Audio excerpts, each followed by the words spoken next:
নির্বাচন শুধুমাত্র সরকার গঠনের নির্বাচন নয়, এটা বাংলাদেশ রাষ্ট্রটিকে সংস্কারের মধ্য দিয়ে নতুন করে সাজানোর নির্বাচন।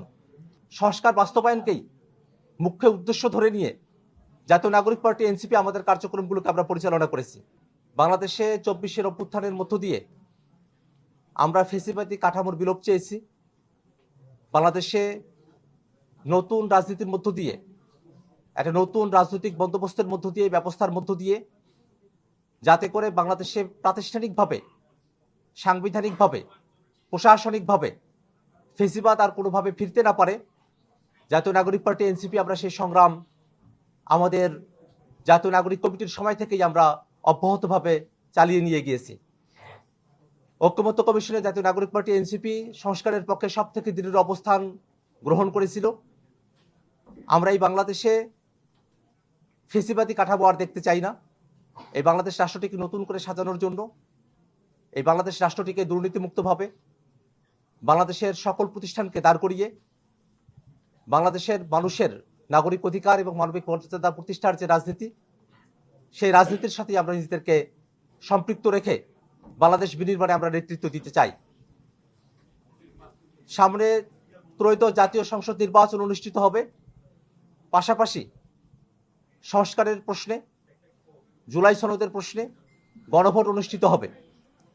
আমরা বারংবার বলে এসেছি, সংস্কারের প্রশ্নে যে গণভোট, জাতীয় নাগরিক পার্টি এনসিপি হ্যাঁ ভোটের পক্ষে তাদের অবস্থান ব্যক্ত করে এবং বাংলাদেশের আপামর জনতা, বাংলাদেশের সকল ভোটারগণ যেন হ্যাঁ ভোটের পক্ষে তাদের রায় প্রদান করে বাংলাদেশের সংস্কারের কার্যক্রমকে বাস্তবায়ন করার দিকে অগ্রসর হয়, সে আহ্বান আমরা তাদের কাছে রাখতে চাই। সামনের যে নির্বাচন, এই নির্বাচন শুধুমাত্র সরকার গঠনের নির্বাচন নয়, এটা বাংলাদেশ রাষ্ট্রটিকে সংস্কারের মধ্য দিয়ে নতুন করে সাজানোর নির্বাচন। অতএব সেই নির্বাচনে যেন সুষ্ঠুভাবে, শান্তিপূর্ণভাবে এবং জনগণের অংশগ্রহণমূলক একটা নির্বাচন অনুষ্ঠিত হয়, সে প্রত্যাশার কথা আমরা সবসময় বলে এসেছি। নির্বাচনকে ঘিরে এক ধরনের অনিশ্চয়তা, নির্বাচনকে ঘিরে এক ধরনের সহিংসতার বিষয়, এবং সম্প্রতি আমরা খেয়াল করে দেখেছি নির্বাচনের তফসিল ঘোষণা করার পরদিনই আমাদের ভাই শরীফ ওসমান হাদিকে প্রকাশ্য দিবালোকে গুলি করে এবং পরবর্তীতে তাকে শহীদ করা হয়েছে।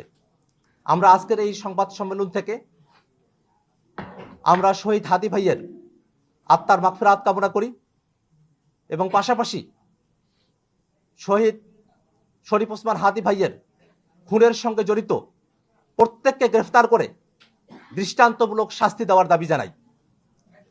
আমরা অন্তর্বর্তীকালীন সরকারের কাছে স্পষ্টত ব্যাখ্যা দাবি করি যে খুনিরা কিভাবে বাংলাদেশে লুকিয়ে থাকার বা ভারতে পালিয়ে যাওয়ার সুযোগ পেল। বাংলাদেশের পুলিশ প্রশাসন, বাংলাদেশের গোয়েন্দা বাহিনীগুলো আওয়ামী লীগের সময়টাতে যে অতিরিক্ত দক্ষতার সাথে নিরপরাধ মানুষদেরকে গ্রেফতার করত, সেই একই পুলিশ বাহিনী 5 আগস্টের পরে চিহ্নিত একজন অপরাধী, যার পূর্বেও অস্ত্র মামলায় এবং অন্যান্য মামলায় গ্রেফতার হয়ে জেল খাটার রেকর্ড রয়েছে, তেমন অপরাধীদেরকেও চিহ্নিত করা থাকা সত্ত্বেও এই যে গ্রেফতার করতে পারছে না, সে জায়গাটাতে আমরা সরকারের কাছে একটা ব্যাখ্যা দাবি করছি। পাশাপাশি আমরা জাতীয় সংসদ নির্বাচন এবং গণভোট যেন শান্তিপূর্ণ প্রক্রিয়ায় এবং একটা সুষ্ঠু গ্রহণযোগ্য নির্বাচন অনুষ্ঠিত হয়, সেজন্য সকল ধরনের ব্যবস্থা নেওয়ার জন্য সরকারের কাছে আমরা আহ্বান জানাই। সংস্কারের বাস্তবায়নের বিষয়কেই সব থেকে গুরুত্বপূর্ণ দিক বিবেচনা করে সংস্কার বাস্তবায়নকেই মুখ্য উদ্দেশ্য ধরে নিয়ে জাতীয় নাগরিক পার্টি এনসিপি আমাদের কার্যক্রমগুলোকে আমরা পরিচালনা করেছি।